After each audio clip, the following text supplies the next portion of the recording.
વેરાવળથી 200 kilometre દૂર દરિયામાં drone વડે હુમલો થયો છે. જોકે તાજેતરમાં જ આવી 2 ઘટનાઓ બની ચૂકી છે.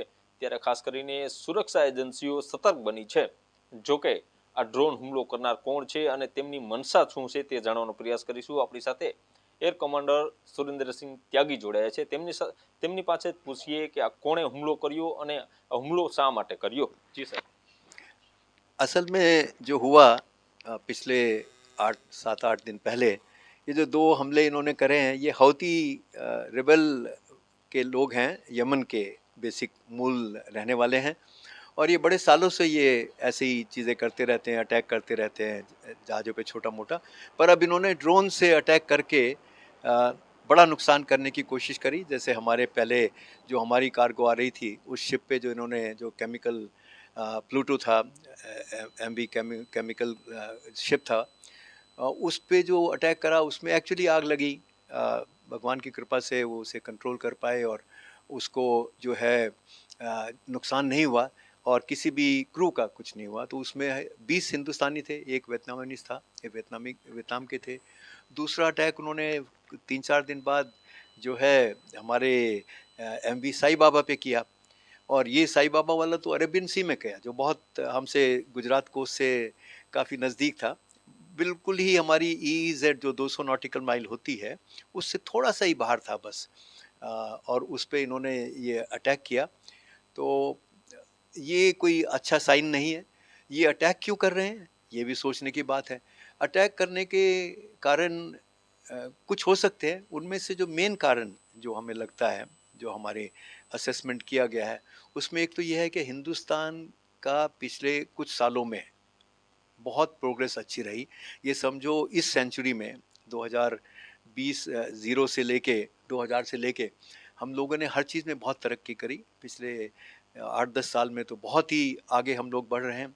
हमारी एक्सपोर्ट इंपोर्ट सब बहुत अच्छा हो रहा है, और हर चीज़ में ये जो है हमारी, जो आप देख लीजिए कि जीडीपी बढ़ते इतनी बढ़ रही है, हम जो है दुनिया में 5वें पे आ गए हैं और तीसरे पे पहुंचने की कगार पे हैं। 2-3 साल में तीसरे तक पहुंच जाएंगे, क्योंकि अमेरिका और चाइना तो बहुत आगे हैं, वहाँ तो शायद हम ना पहुंच पाएँ, पर डेफिनेटली तीसरे तक पहुंच जाएंगे। 27-28 तक वो भी बहुत बड़ा है।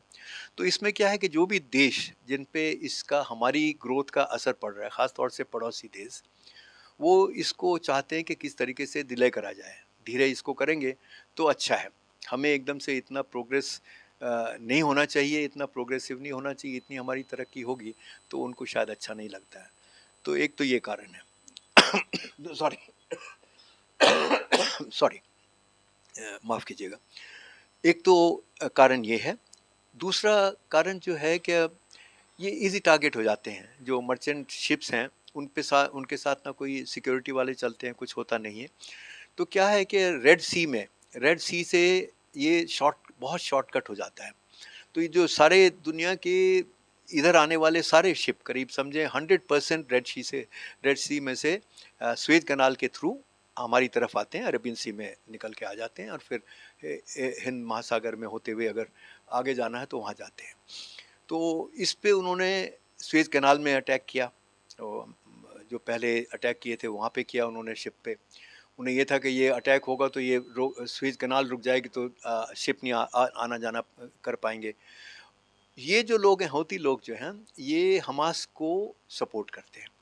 तो वो जो पहला शिप इन्होंने अटैक किया था, वो उसका ओनर इजरायली था। शिप तो वो किसी और कंट्री का था, पर उसके ओनर जो थे वो जू थे, इजराइल के थे। तो ये इन्होंने कहीं से खबर निकाली और उसको अटैक किया। तो ये अब इन्होंने हमास और इजराइल का जो चल रहा है उसको भी बीच में डाल दिया। दूसरा जो हमारे प्रोग्रेस है उसका असर उन्हें अच्छा नहीं लग रहा है कि इतना क्यों हो रहा है।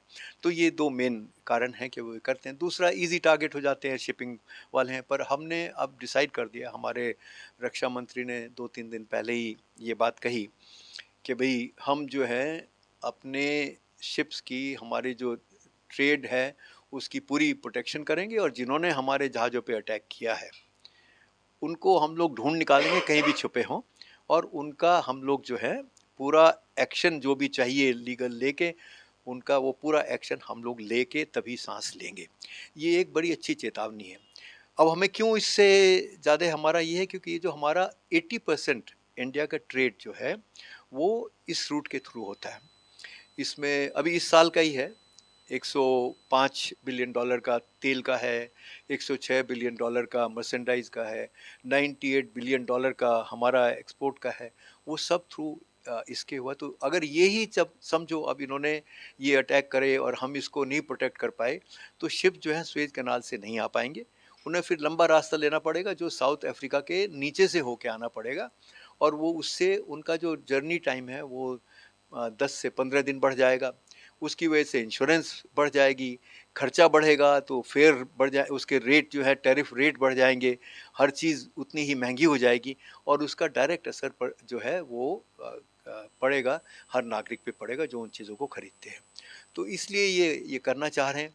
पर जो एटीट्यूड हमने लिया है, और वो एटीट्यूड हमने क्यों लिया है कि इसको पूरी सपोर्ट हमारे 140 करोड़ नागरिकों की मिली है कि भाई हमारे साथ कोई भी अगर कोई बदतमीज़ी करेगा या गलत काम करेगा तो उसको हमें पकड़ के पूरी तरीके से ठीक कर देना है। ये हमारी सबकी इच्छा हर नागरिक की है, और सरकार ने इसको महसूस किया है, और उन्होंने ये चेतावनी बड़े अच्छे से पूरे वर्ल्ड को भेज दी है कि भाई हमारे साथ नहीं करो। इसके लिए उन्होंने नेवी को कर दिया है। नेवी जो है, नेवी शिप ऑलरेडी आ गए हैं, निकल गए हैं। वो जो ट्रेड रूट है उसको, कॉरिडोर को सेफ करेंगे, जहाज़ हमारे ऊपर से रैकी करेंगे, और कोई भी जो ड्रोन अटैक या कोई और अटैक करना चाहेगा उसको हम लोग उससे पहले ही उसको कंट्रोल में करने की पूरी कोशिश करेंगे।